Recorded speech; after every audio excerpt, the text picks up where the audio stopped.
So one of the things that never ceases to amaze me is how certain salespeople keep on resorting to the same old cookie cutter, box standard pitch, demo or presentation whenever they get to that part of their sales call.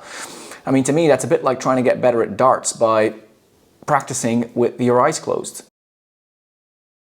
Hi everybody, welcome back to the channel and welcome to the video. My name is Dave, and about 7 years ago I started a service business that aims to help other companies improve the way that they sell in an enterprise sales environment.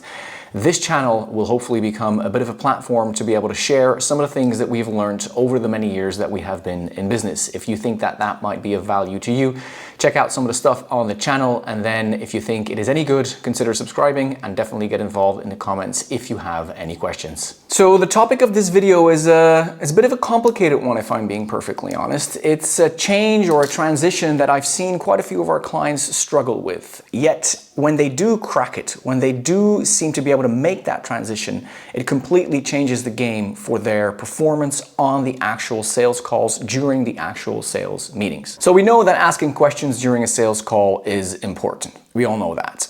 But the problem is that many of the salespeople out there just go about that in a very robotic, formulaic type of way.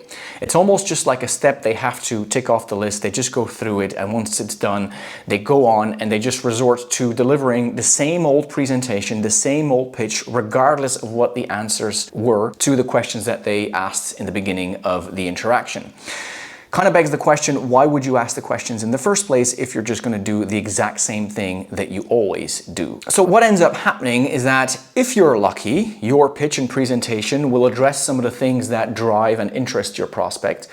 But there's a big chance that a lot of what you're going to be talking about, a lot of what you're going to be covering doesn't really trigger your prospect all that much. And so they'll be sitting there or standing there waiting for you to just get on with it. In fact, they might just be bored with what you're talking about.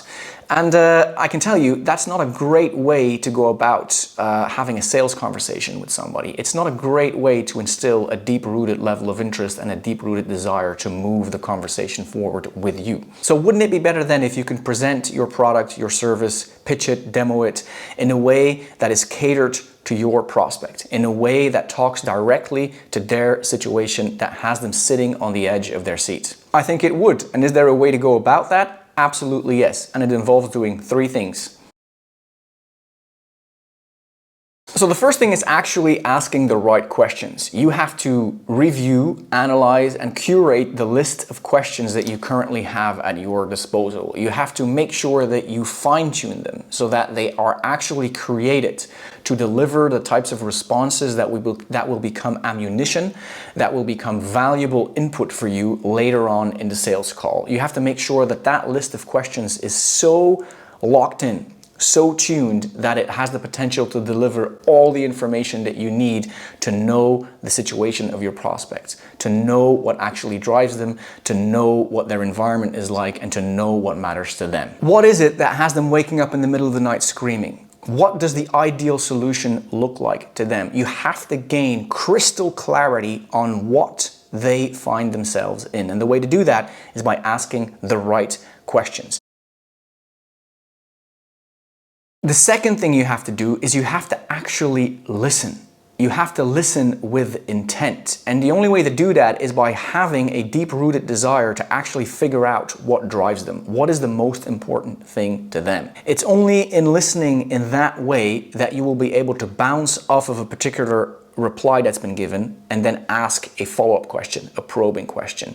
You have to get out of this way of just going through the motions, just asking the questions and then only half listening, or only listening up until the point where you hear that your prospect has finished their response and then just move on, right?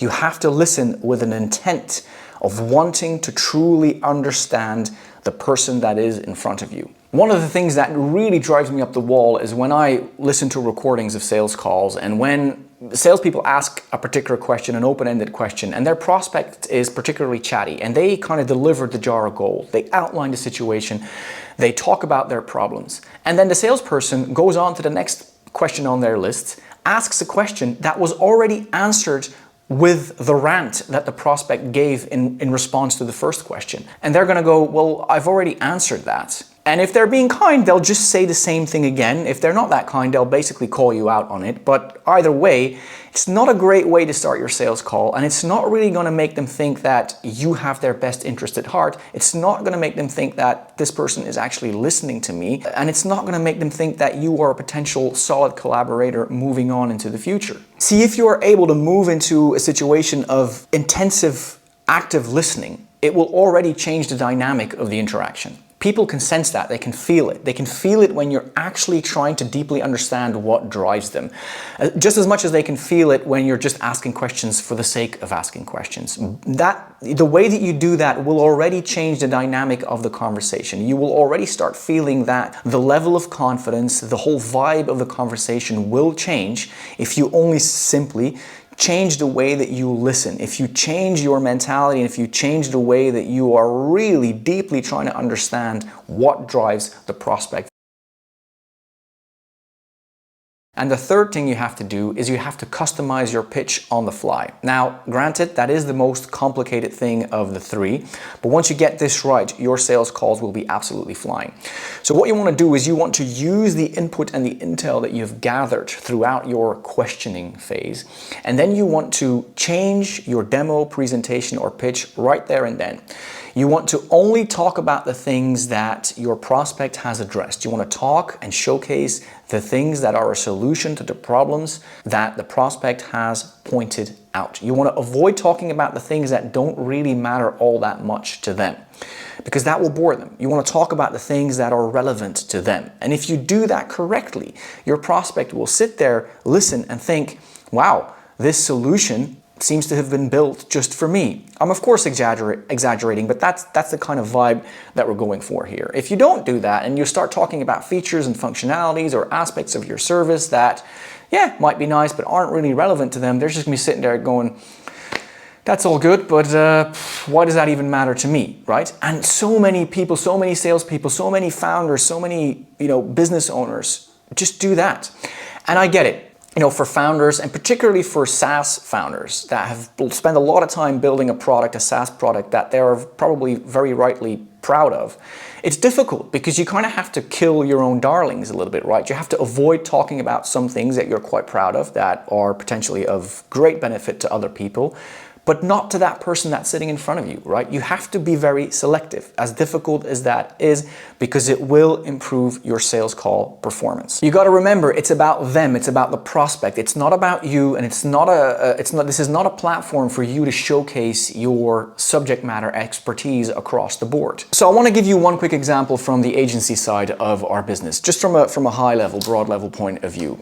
One of the clients that we had sells and obviously developed a compliance solution for the pharmaceutical industry. And when we were engaging with them and they were engaging with their clients, a lot of the time it became apparent that a lot of people were finding it difficult to prepare for the audits, kind of collect documents, make sure that everything is ready, make sure they have everything ready to go when the audit actually happens. So the pitches, the demonstrations of the product started moving in the direction of the kind of automation and centralization elements and features of the product. How the product was able to help store, segment, categorize, and prepare everything in case an audit happened, so that they didn't have to go around scrambling, being in panic mode whenever they knew that they had to start preparing, right? So the way that those sales calls started transpiring is by essentially moving the prospects in that direction, because we could start seeing patterns emerging, because obviously that pattern wasn't relevant for just the one prospect. Many of the people in the market were facing that same issue to different extents, right?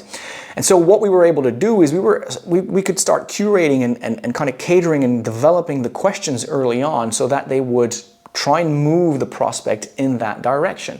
We could start asking questions, very simple, like, so how do you currently prepare for an audit? Or have you struggled in preparation mode for an audit? Are there particular issues that you're facing with there? And then they would, if that was the case, start talking about the fact that yes, we seem to struggle getting all the documents. It's very time consuming. Sometimes we don't have the right documents. And then the actual pitch and presentation happened in a way that really highlighted the centralization, the categorization elements, how at the click of a button they could pull up the required documents. And the people that were sitting there just watching the demo were envisioning, were imagining how it would happen the next time an audit would occur, how that type of a solution would make their life that much better. So one thing I do want to leave you with, and this is a little bit of a pet peeve to me, is the following. You have to, please, pretty please, refrain from jumping into pitch mode at the first whiff of a bite. Let me explain.